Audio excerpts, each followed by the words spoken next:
What's up, guys?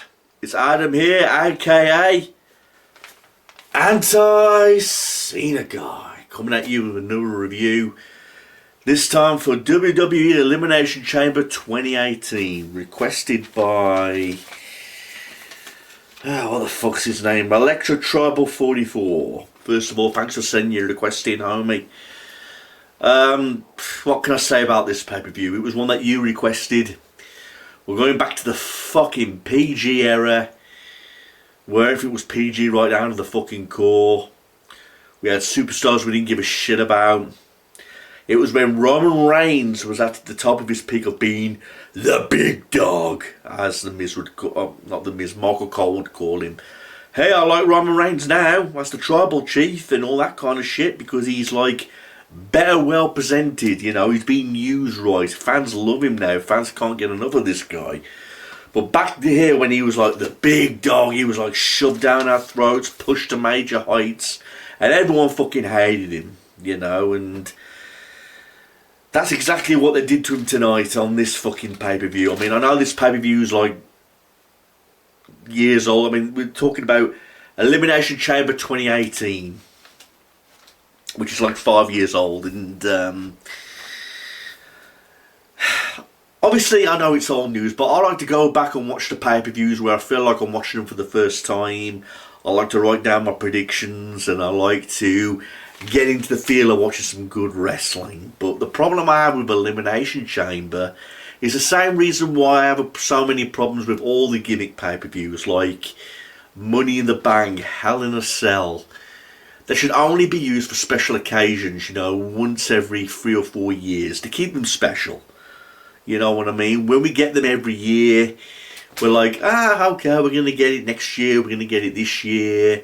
Let's put some random main eventers in these so-called special matches. We're going to see it once a year. I mean, like Hell in a Cell, for example, that was designed for career-ending matches, to end feuds and everything. And now that's come back. I'm glad what Triple H is doing with Hell in a Cell, but back when Vince McMahon was in charge, it seemed like jobbers were competing in Hell in a Cell and was getting them every year. The match lost its purpose, basically. But that's how I feel about Elimination Chamber. We get it every year. You know, it should be used like once every 3 or 4 years, you know, for special #1 contender matches or something like that. Like it was back in the day. Like at SummerSlam when it was first debuted and Survivor Series. Well, actually, no, the first Chamber match was at Survivor Series, you know. But then we got it at SummerSlam, and I'm ranting on now.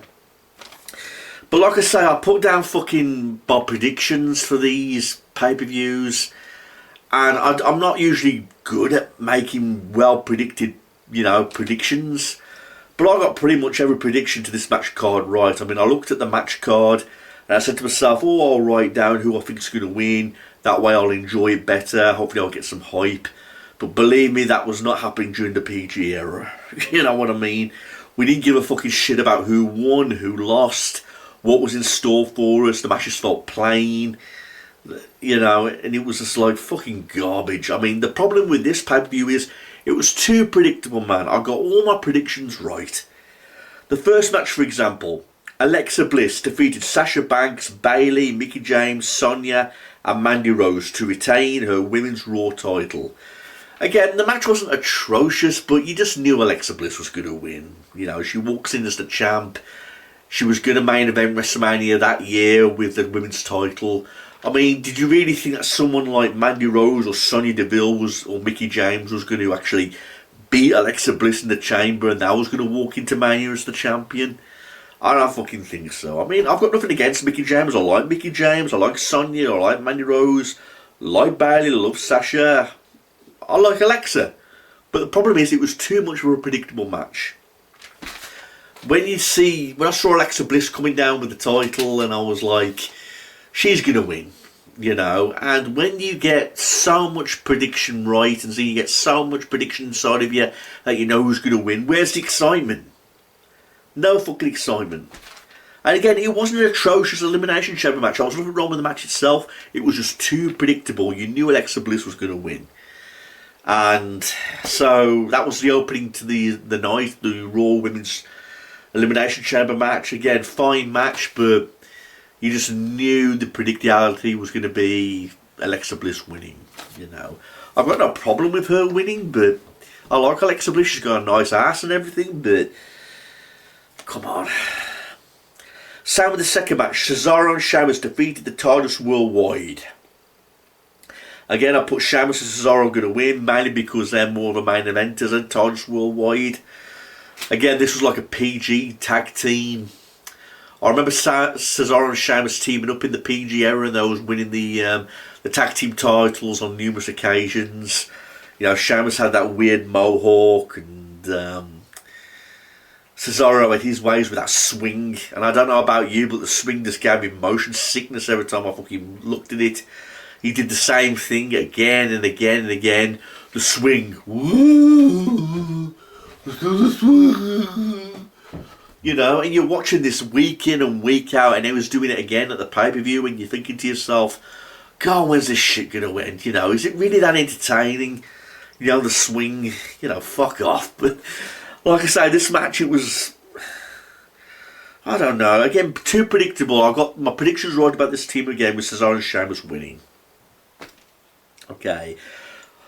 Asuka defeated Nia Jax, and the stipulation was if Nia Jax would have won, she would be added to the title match at WrestleMania.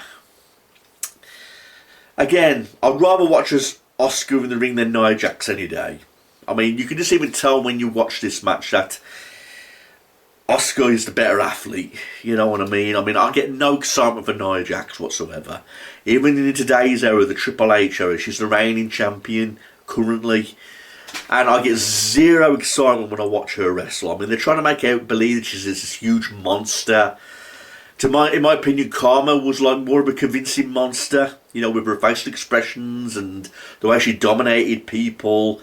I mean, I know she tried to dominate Asuka in this match by ramming her through the barricade and all that kind of thing, but it's just not convincing enough. You know, sometimes you think to yourself, is Nia Jax an embarrassment? You know what I mean? I'm not that much of a fan of Nia Jax.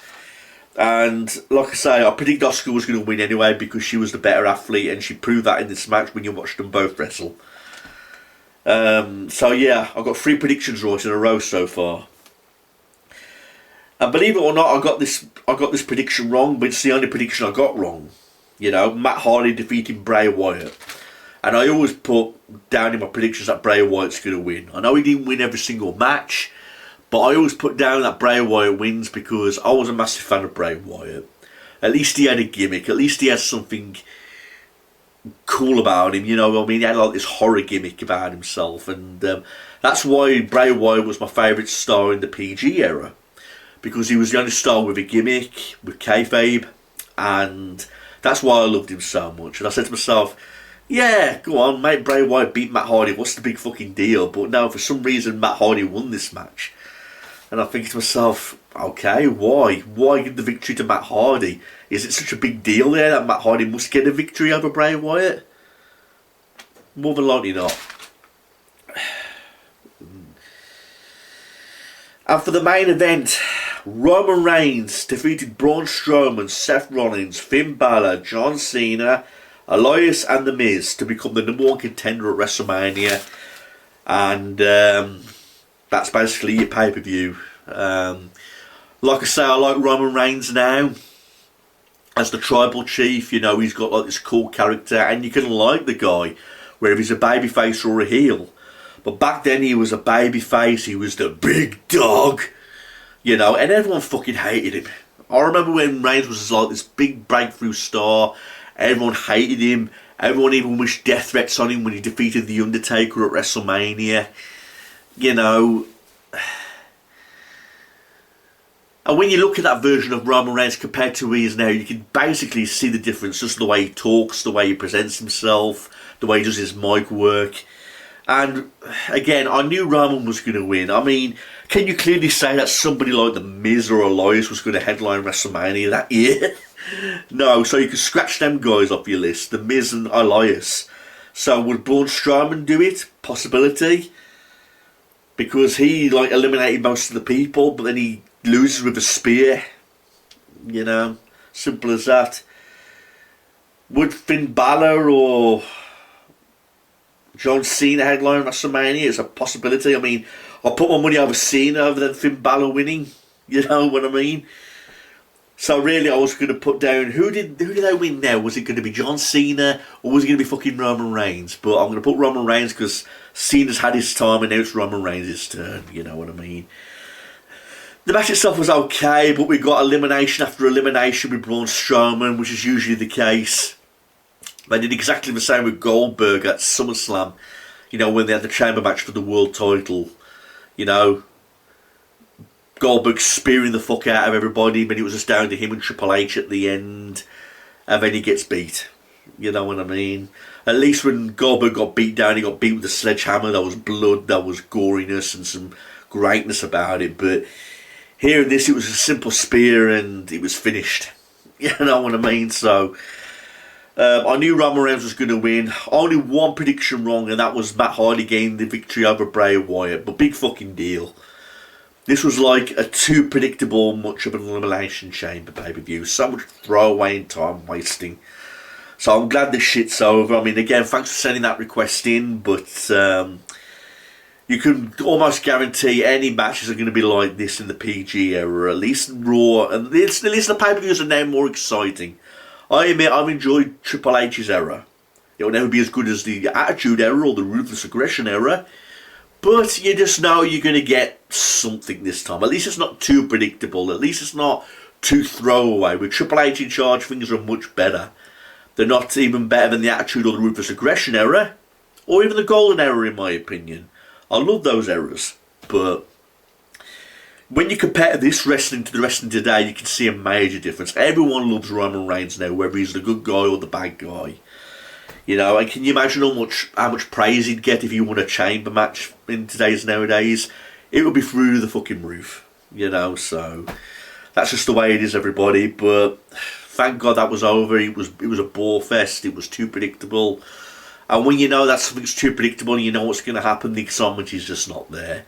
I dread it every time I get a request to get a pay-per-view review in 2018 or 2012, 2010 or 2014, you know, when the Attitude, when the like PG era is so sky rocketed high, you know you're going to see something fucking atrocious, and I dread it every time I get a request from someone. It's not you guys' fault, but I just know what I'm going to be expecting when I get a request from a PG era. So it sucked penis. That's what it did. It fucking sucked penis. But thanks for sending it in.